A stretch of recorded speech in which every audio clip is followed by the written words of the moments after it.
बनेगा नहीं, और दूसरी बात बनेगा तो टिकेगा नहीं। इतनी जलन होगी कि वो भस्म हो जाएगा अपराध। अब जब नाम निरंतर नहीं चलता और मनमानी आचरण होते हैं तो फिर वृंदावन एक पवित्र नगर जैसा दिखाई देता है, दिव्य धाम ऐसा अनुभव नहीं होता। इसलिए करो मन श्यामाजू सोनेहा, रहो तुम बैठ निज गेहा, पर करो तुम श्यामाजू से नेहा। चाहे जितनी दूर हो, आप हमारे प्रभु के नजदीक ही हैं। आप अपने घर में बैठ करके राधा राधा कहेंगे, श्यामाजू की शरण में रहेंगे, तो आपको बिल्कुल वृंदावन आपके नेत्रों में झलकेगा, आपके हृदय में प्रकाशित हो जाएगा।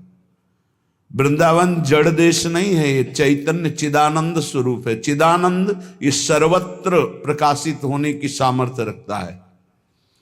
आप हजारों किलोमीटर दूर से वृंदावन का आश्रय लेकर राधा नाम रटे, प्रियाजू के चरणों की शरण में हो जाएं, तो आपको अनुभव हो जाएगा कि क्या राधा नाम की महिमा है और क्या प्रियाजू के गोरे चरणारविंद के आश्रय का प्रभाव है। बड़े भाग्यशाली उपासक हैं जिनके चित्त का समाधान हो चुका है। चित्त का समाधान, आराध्य देव का निश्चय, मार्ग का ज्ञान और लक्ष्य पर पूर्ण विश्वास। भटकने की जगह नहीं रह गई। यात्रा यहां तो सही पूछो तो है ही नहीं, क्योंकि हमारे इतने करुणा वरुणालय आराध्य देव हैं कि चलने ही नहीं देते, वो स्वयं आके मिल जाते हैं।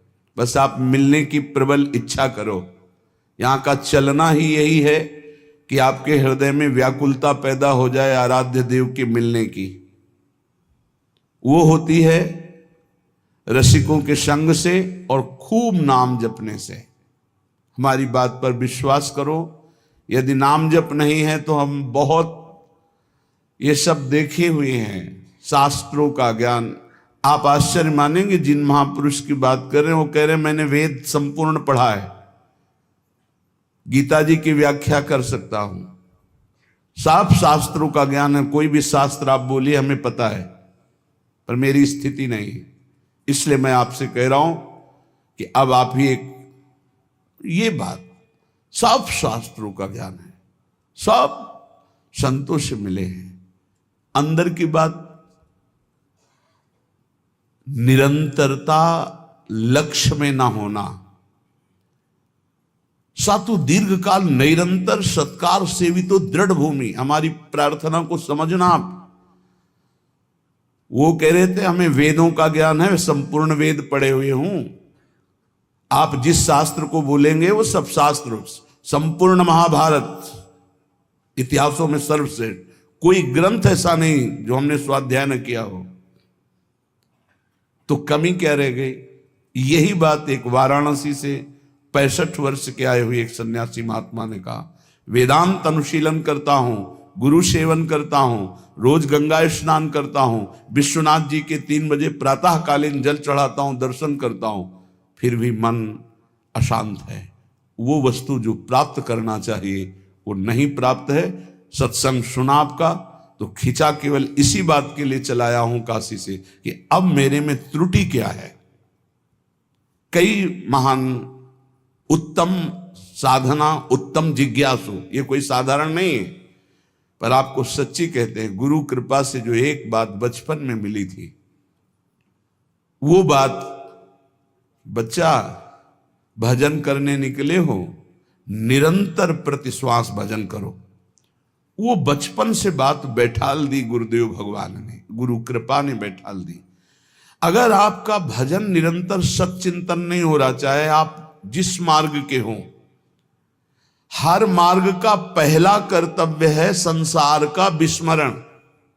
किसी भी संप्रदाय के हो, किसी भी मार्ग के हो, किसी भी पंथ के अनुयायी हो, अगर सच्चे मार्ग के पथिक हो, हम पाखंड की बात नहीं करते, तो सबसे पहला लक्षण है संसार का चिंतन रोकना और सत चिंतन करना। उस सत में आप वाहेगुरु बोलो, ओंकार बोलो, राम बोलो, हरि बोलो, कृष्ण बोलो, राधा बोलो, जो मन भावे, पर पहले असत चिंतन का त्याग करो, सत चिंतन की वृत्ति लाओ। और सत चिंतन की वृत्ति कैसी? देवर्षि नारद जी कहते हैं अव्यावृत भजनात्, अखंड स्मृति। इसकी कमी होने के कारण बाहरी सब बढ़िया साधन होने पर भी मन को परमानंद का द्वार खोलना नहीं आया। वो यही है, अंदर है। कल चर्चा की थी कि जैसे एक मकान, उसके अंदर कमरा, कमरे के अंदर भुइंधरा, वहां बैठा हुआ है चिदानंद स्वरूप, वहां प्रवेश करना है। वो दरवाजा गुरु कृपा से प्राप्त मंत्र और नाम के निरंतर चिंतन से प्राप्त हुए ज्ञान से खुलता है। और वो तिजोरी खुली तो माला माल हो जाओगे, और वो बंद रही तो हम आपको कह रहे हैं कि इतना इतना सब कुछ है, लाखों लोग उनकी दंडवत करते हैं, वो दंडवत करने योग्य हैं, पर मन की जो स्थिति चाहिए वो नहीं है। क्यों नहीं? क्योंकि जो मन की स्थिति पहुंचाता है वो नहीं है। वो क्या है? अव्यावृत भजनात्। गोस्वामी जी की, तुलसीदास जी की बात बिल्कुल, आप चाहे जिस मार्ग के पथिक हो, सच्ची बात समझ लीजिए। बारी मथे घृत होए बरु, सिकताते बरु तेल, और बिनु हरि भजन न बहुतरी या सिद्धांत अपेल। बिना निरंतर भजन के बात नहीं बननी है।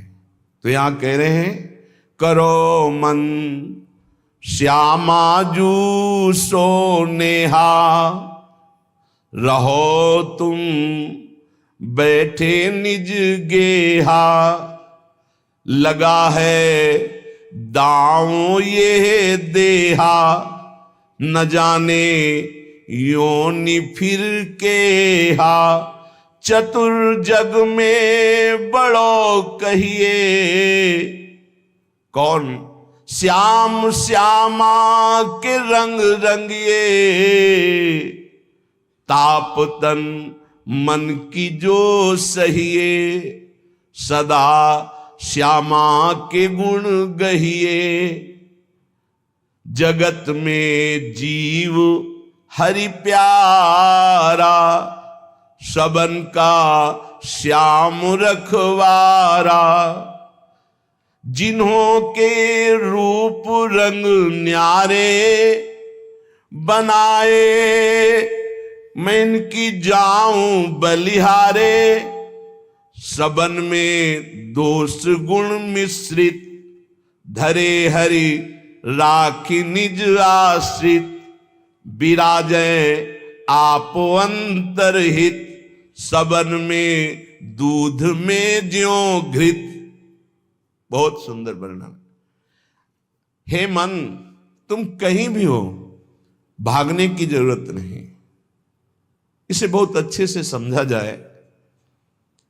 आप कहीं भी विश्व में भागकर चले जाएं, यदि भजन नहीं हो रहा तो आपका मन निर्विकार नहीं होगा, और विकारी है तो आप गंगा में खड़े होकर भी शांति नहीं पाएंगे।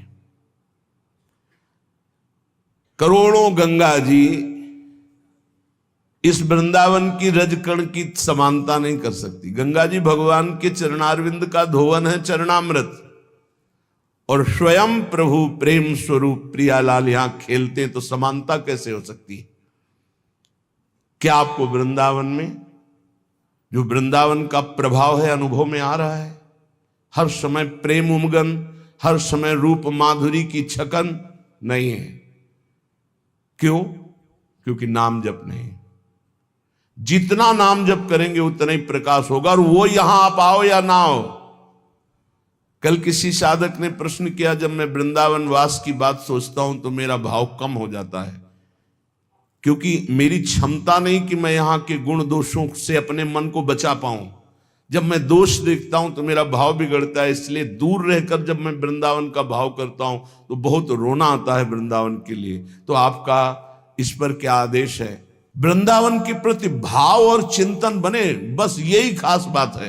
रहो दूर, वृंदावन को चिंतवन यह दीप उर्बार, कोटि जन्म के अघ तमय काट करे उजियार। और यहां बसकर दूसरों पर दोष दर्शन करके निंदा आदि करोगे तो पतन हो जाएगा। ठीक है, तुम कभी मत आओ, दूर रहो, सत्संग सुनो, वृंदावन का भाव करो। एक दिन ऐसा आएगा कि रो कर भाग कर आओगे, तब तुम्हें वृंदावन अपने प्रभाव से प्रभावित करके चिदानंद दृष्टि देगा। खूब पहले भजन करो। ये कोई साधन भूमि नहीं है, ये सिद्ध भूमि है, ये प्रेम भूमि है। यदि आपका भाव बिगड़ता हो तो हम कह रहे भाव बनाओ। भावोत्सवेन भजताम रस कामधेनु, जैसे बने वैसे भाव बनाओ। और अगर ये भाव बन जाए कि वृंदावन के बिना हम जी नहीं सकते, तब तो हो गया। फिर क्या है, फिर कोई जरूरत नहीं। बिल्कुल बिल्कुल आप समझ लो, कोई जरूरत नहीं किसी साधन की। सब इसी भाव से ऐसे दिव्य साधन होते रहेंगे जो कोई अहंकारी कर ही नहीं सकता साधन। करो मन श्यामाजू सो नेहा, बस एक बात मान लो, हमारे माई श्यामाजू को राज मान लो, फिर आप जान जाओगे और देख लोगे इस मंत्र का क्या प्रभाव है। ये सब एक एक अक्षर मंत्र है। श्याम श्यामा प्रगट प्रगट अक्षर निकट प्रगट रस स्रवत अति मधुर बानी। ये हम जो चिल्लाते हैं ना हमारे माई श्यामाजू को राज, ये कोई साधारण बात नहीं। देख लेना आप, इसका प्रभाव देख लेना। तुम अपने घर में रहकर ही प्राप्त कर सकते हो। तुम्हारी सामर्थ्य नहीं कि आप हर महीने 2 महीने में वृंदावन आओ। जब आपको भगवान कृपा करे, महारानी जो करुणा करे, तब आ जाओ। वृंदावन आना कोई खिलवाड़ समझते हो? अत्यंत कृपा जब होती है, जिनको वृंदा विपिन है कृपा नहीं की हो, तब वहां यहां आना, यहां दर्शन करना, यहां रहना हो सकता है। आओगे तो जो पाप ऐसा है वो जलाने लगेगा। कोई विरला ऐसा है जो श्रीधाम वृंदावन में निर्दोष दृष्टि करके भगवत भाव में डूबता है। नहीं, ये राजधानी है, यहां सैनिक नहीं, यहां सुभट है, सेनापति यहां है। यह सर्वत्र काम प्रहार करता है, लेकिन यहां स्वयं काम मौजूद है। क्रोध यहां मौजूद, ये जैसे राष्ट्रपति भवन की विशेष सुरक्षा, ऐसे ही ये सब भगवत पार्षद है। काम क्रोध लोभ मोह मद मत्सर, इनका घेरा लगा हुआ है। ऐसे प्रवेश थोड़ी होता है चिदानंद वृंदावन धाम में। इन पर पूर्ण विजय प्राप्त वो श्यामाजू के गोरे चरणारविंद की ठसक से होती है। परम शीतल आश्रयामी, जब इन चरणों का आश्रय लेते इतनी शीतलता होती, काम आदि का कोई भी प्रभाव नहीं पड़ता। साधना करके भी इनको निष्प्रभावित नहीं कर पाया गया, और गोरे चरणारविंद की ठसक आते ही ये तिनके के समान हो गए। जो त्रिभुवन विजेता काम क्रोध लोभ है, ये तिनके के समान हो गए। सच्ची मानना, इन गोरे चरणारविंद का एक अद्भुत प्रताप है, जिनको स्वयं अखिल कोटि ब्रह्मांड नायक परात्परीश अपने वक्षा स्थल पर ऐसे प्रकट रखते हैं। हृदयर्पितम, हृदय में अर्पित ऐसे करते हैं। परम शीतलमाश्रयामी, लालजू के हृदय में उनका हम आश्रय लिए। करो मन श्यामाजू सो नेहा। और एक अंदर की बात तुम्हें बताते हैं, हमारी श्री जी कभी किसी भी अपराध पर किसी के ऊपर गुस्सा नहीं होती। इसका दुरुपयोग मत करना, क्योंकि श्री जी तो गुस्सा नहीं करती, पर लाल जो भी थप्पड़िया देंगे जो ज्यादा उद्दंडता करोगे। तिनकर काल रूप में भ्राता। अर्जुन पूछ रहे हैं कौन हो प्रभु, ये आपका विकराल रूप, इतना विस्तार, मैं थर थर कांप रहा हूं, मेरी सामर्थ्य नहीं, मैं देख सकूं। इस समय मैं बढ़ा हुआ महाकाल हूं, भगवान बोल रहे। ये हैं इनके दूल्हा, श्यामाजू के दूल्हा हैं, और कोई दूसरे नहीं हैं। दूसरों न कोई, यही हैं, इनके सिवा कोई है नहीं। बड़ा हिरण्यकश्यप उछल कूद मचा रहा था, कहां तेरा भगवान, कहां भगवान, और भुजा ठोकना। जिस समय खंभा फाड़ के निकले, दहाड़ मारी तो न तेज देख पाया, न आवाज सह पाया, मूर्छित होके गिर गया। तलवार कहीं ढाल कहीं बेहोश पड़ा है हिरण्यकश्यप। स्वयं भगवत पार्षद और दिव्य सामर्थ्य से युक्त महातपस्वी। भगवान ने कहा उठ, थोड़ी देर तो खेल ले, मेरा पार्षद है, थोड़ी देर खेल ले। खिलाते, फाड़ के फेंक दिया नाखून से। ये दूल्हा ही है इनके, और कोई नहीं है। वही अपने अंश से सब प्रकाशित होते। श्यामा जी को गुस्सा नहीं आता, पक्की बात है, पर उद्दंडता मनमानी करोगे तो न्यायाधीश तो लालयजू हैं, बात ध्यान रखना।